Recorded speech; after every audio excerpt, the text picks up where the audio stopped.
Shalom. యోబు గ్రంథము 5వ అధ్యాయము 17వ వచనము. దేవుడు గద్దించు మనుష్యుడు ధన్యుడు, కాబట్టి సర్వశక్తుడగు దేవుని శిక్షను తృణీకరింపకుము. Blessed is the one whom God corrects, so do not despise the discipline of the almighty. గద్దించడం వాగ్దానం ఎలా అవుతుంది అని అనిపించవచ్చు, కానీ ఈ గద్దింపు మన రక్షణార్థమైన శిక్షణతో కూడింది. ఈ లోకపు తల్లిదండ్రులు పిల్లలను గద్దించినట్లు కోపంతో కూడినది కాదు, కానీ పరమ తండ్రి గద్దింపు అన్కండిషనల్ ప్రేమను బట్టి అని గుర్తిద్దాం. కుమారులు కుమార్తెలైన ప్రతివారు ఈ గద్దింపునకు అతీతులు కారు.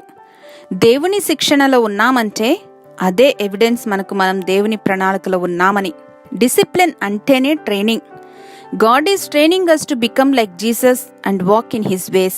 హల్లెలూయా.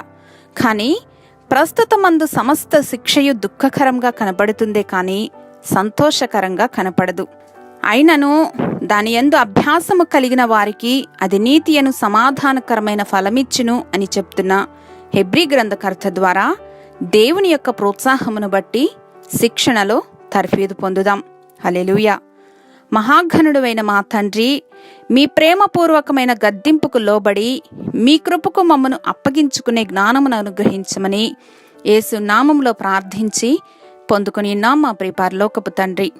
ఆమెన్.